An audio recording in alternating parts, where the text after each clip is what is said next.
Mummy Dashain कस्तो लागिरहेछ? राम्रो लागेको छ। छोराबुहारीले टिका लगाउनु पाउँदा कस्तो लाग्यो यो दसैँमा? बाबा ह्याप्पी दसैँ है।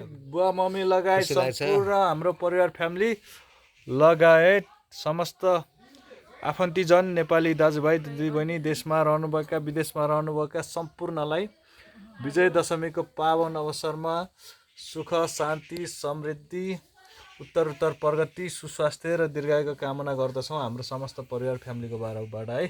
हामी चाहिँ दसैँको टिका र जमरा लाएर दक्षिणा पनि पाएर हामी अब खाएर ससुरालीको यात्रातिर लाग्दैछौँ है हजुर। थ्याङ्क यू सो मच, धन्यवाद सबैलाई। ह्याप्पी दसैँ भनिदिनुहोस्।